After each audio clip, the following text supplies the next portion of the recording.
Back in 1995, when I was but a wee lad, there came a tabletop wargame called Necromunda. In an apocalyptic wasteland scoured by pollution, the 1980s warp-jumped into the 41st millennium, with a healthy heaping of punk rock, pink mohawks, twisted metal, and Mad Max Armageddon. The Bloods and the Crips and MS-13 battled in the corrupted bowels of the most iconic hive cities in 40K, amidst a sea of radioactive trash and forgotten technology, in a mad scramble for survival. This planet would come to be an incredibly important bastion in Imperial space, supplying billions of dead guardsmen with the weaponry they would need to fire, once or twice before being ripped apart by savage Xenos or the forces of chaos. It's a cruel galaxy out there, man, and Necromunda fares little better. Man-made monoliths of rockcrete and adamantium stretch thousands of miles beneath the crust, all the way into the upper atmosphere, housing trillions of the Imperium's finest citizenry in hive cities that toil endlessly in service to the Emperor. Blessed be his name.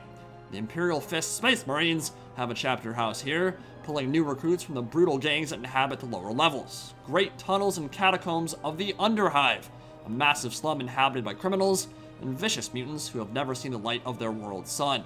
And it's to these rival gangs that our spotlight shifts now, because this is the conflict around which Necromunda revolves, the power struggle between them and the search for Dark Age technology that can be sold or deployed to solidify one's position and destroy one's enemies. Fast forward to the year 2017, the setting got a much-needed relaunch, a complete overhaul and facelift that grew to encompass 6 major houses, a full line of miniatures, incredibly expensive box sets, and all the trappings one might expect from Warhammer Tabletop. 3 quickest ways to go broke on this planet are to purchase lots of fast cars, get a divorce, and buy Games Workshop products. But the nice thing about video games is that they're usually a hell of a lot cheaper than the tabletop itself. Which brings us to 2020 and the release of Necromunda Underhive Wars, out now on consoles and PC from Rogue Factor and Focus Home Interactive, same guys who made Mordheim City of the Damned. So let's do a brief overview of the game, show off some gameplay of course, and discuss the good and bad of a game that some of you have likely been waiting for the better part of 2 decades. If you like what you see after the video is done and want to take a crack at it yourself, you can click that tracking link in the description below and purchase it from there. I want to give a big shout out and thank you to the Necromunda dev team for sponsoring this video and for giving me a copy of the game. It is a bit rough around the edges at the moment, and we'll talk about some of my issues with it later in this video, but it is fun. The core concepts and gameplay loop are interesting, they're pretty unique, and they're entertaining. It's exactly what you'd hope for from a $30 price point. I played a bunch of skirmishes and some of the campaigns so far, messed with a bunch of the customization options and features on offer, and I will outright admit, I'm not usually into the whole turn-based element of strategy or combat. I probably wouldn't play Total War at all if it only had the campaign map. Never played XCOM, never played Mordheim, never played any Final Fantasy style RPG with turn-based combat, and never really wanted to because I like real-time in my strategy games. I'm a visual guy. I like action and pretty lights and explosions and pace. But from what I've played so far, Necromunda Underhive Wars is a nice change of pace in and of itself, even if it takes longer to develop than the titles I typically go for. So, at the core of Necromunda is a gang system, each with their own unique playstyle and approach to combat. There's plenty of girl power if you're into that. The matriarchs of House Escher are a gang made up entirely of female drug dealers, purveyors of combat stims and narcotics, and Amazonian rage. They're speedy, they're intelligent, they specialize in poisons, and they can slow enemies and limit the abilities of their opponents. House Goliath are the polar opposite of them, some of Escher's fiercest rivals, a gang of meatheads and steroid abusers who forge weapons of war and ammunition. They're stronger, they're tougher, and they're built on momentum like the Juggernaut, with badass mohawks to boot. And finally, we have House Orlock, a gang of miners and smugglers who control the vast transport networks between Necromunda's hive cities. They're the best faction in terms of accuracy and awareness overall. Now, I will say, I'm a little bit disappointed that the other 3 houses aren't represented, but I imagine the devs are looking at adding those in the form of DLC and updates if the franchise kicks off. And there are some really cool gangs that aren't in yet, like House Caudor, fiefdom of the Cult of Redemption, mutant hunters and fervent believers in the divinity of the God Emperor of mankind, or the basement-dwelling nerds of House Delaquay, a gang of shadows, espionage, and subterfuge with long rifles, fletchet pistols, pale skin, and creepy trenchcoat vibes. So when you start a gang, you're greeted by a very in-depth customization system, which I think is one of the stronger facets of Necromunda. From here, you can recruit members and customize their appearance from skin color to facial structure, make them thick and chunky, or downright anorexic depending on what you want, and change the attributes you want a character to focus on. Evasion from range attacks, ability to pierce armor, stun resistance, initiative, and overall mobility are all governed by these stats, which in turn are influenced by the traits and abilities you equip on your characters. There are 5 different classes currently: the Deadeye, the Brawler, the Heavy, the Saboteur, and the Mechanic, and each of these have a unique toolkit and equipment, like grappling hooks that allow the Deadeye to traverse vertically in ways that other classes can't, and provide overwatch fire from long range. And this system is fairly straightforward and intuitive. The Deadeye is great for scouting and sniping, the Brawler is meant for close combat in melee to beat the brakes off people while tanking damage, the Heavy is meant to lay down suppressing fire and DPS, the Saboteur plants IEDs and can trap or disable elevators, zip lines, and health dispensers scattered throughout the map, while the Mechanic builds barricades, buff stations that grant combat bonuses or makes it more difficult to be shot, and repairs broken strong points. And once all that's taken care of, you've got a sexy little army painter to color and style your homies however you want as well. I think for many of us, that's where we'll spend most of our time. There's just something about making your team your own, shaping them exactly how you want them to look.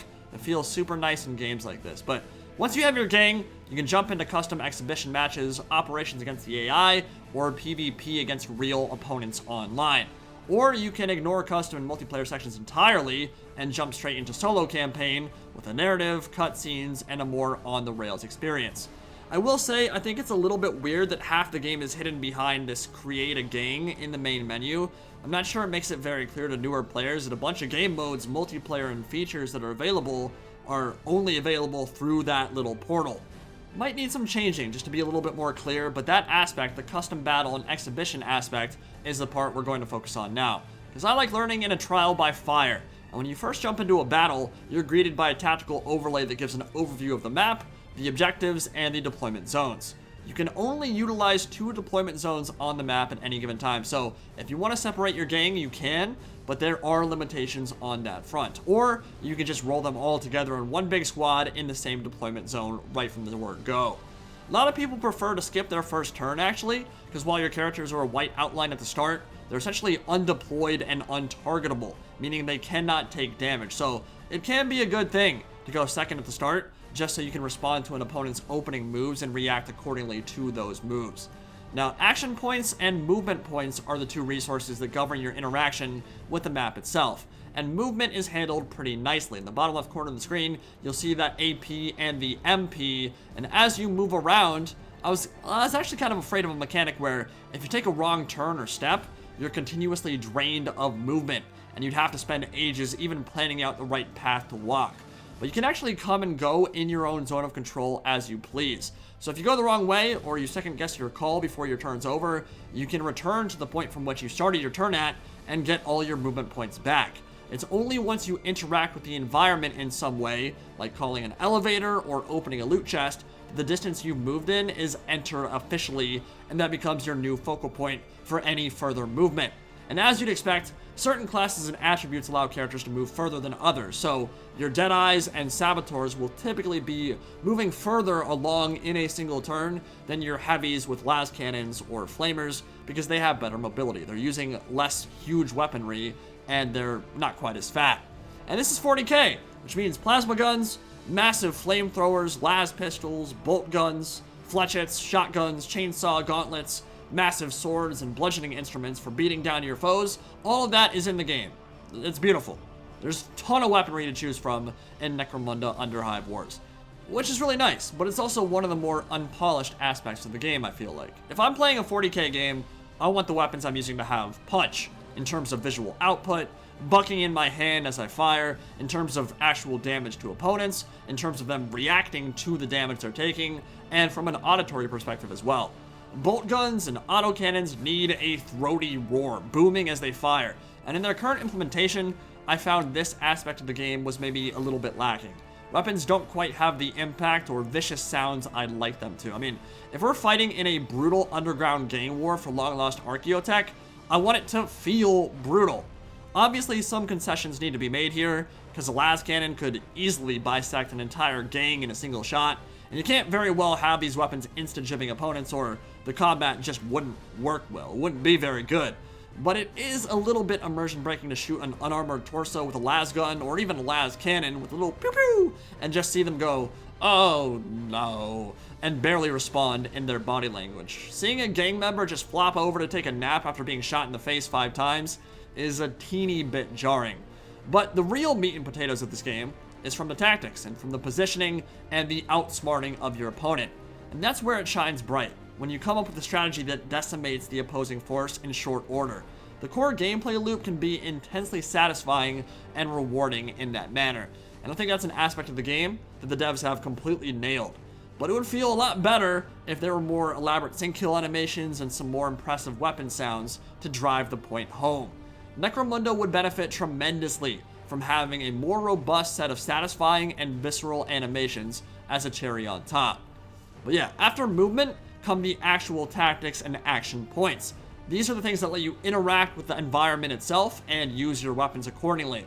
Now, the general combat options are striking an enemy in melee, shooting them from range, going for a more focused aimed shot, ambushing, or providing overwatch. Overwatch and ambushes are pretty cool because they let you deal damage and suppress enemies when it isn't your turn. Essentially, if an opponent moves into your zone of control, you have a chance to attack them during their turn, which helps deny space and movement lanes as they rush to objectives or attempt to outflank you. The shooting and melee systems themselves are fairly straightforward as well. They're pretty intuitive. You can attack certain parts of a rival gang member's body, crippling their mobility or denying them use of certain gadgets and equipment, or outright stunning them if you crump them over the head with a big lead pipe. There are a bunch of options of different contact effects from certain combat drugs and weapons as well. So if you smash somebody with blunt force and they're stunned, and they have all kinds of trauma going on in that cranium of theirs, or you shank them with a poison weapon, they'll be hit by debuffs, which tie into the traits and stat system, meaning there are a variety of different ways to influence the battlefield outside of outright killing. Cover is a big factor in combat, because it modifies the hit chance of enemy shots, and you can also entrench for additional action points as well, allowing you to shoot and interact with the environment more on your turn at the cost of the exhaustion debuff, making it harder to traverse the map in subsequent turns. And you can use AP to grapple down from overhanging ledges, use elevators, open loot chests, and jump across ledges, which is one of the strong points of Necromunda, I feel like, and that the map design is conducive to actual gameplay and facilitates interesting engagements. Lots of verticality, lots of dangerous zones of terrain that can be used to wreck rival gangs, and a ton of options for traversing the arena. Graphically, I wouldn't call it a stunning game, but it certainly does justice to the 40K aesthetic and setting from which it derives its name, and it has glowing lakes of radioactive sludge, worn down industrial parks, dank sewers, and scorching furnaces that kind of give off that 40K vibe. Which brings me to the pacing. Now, I'm definitely biased here because I have very little experience with turn-based combat and prefer live-action games in general, but I feel like there's a lot of turn bloat and downtime that could easily be cut down or minimized to make for a smoother, more seamless experience.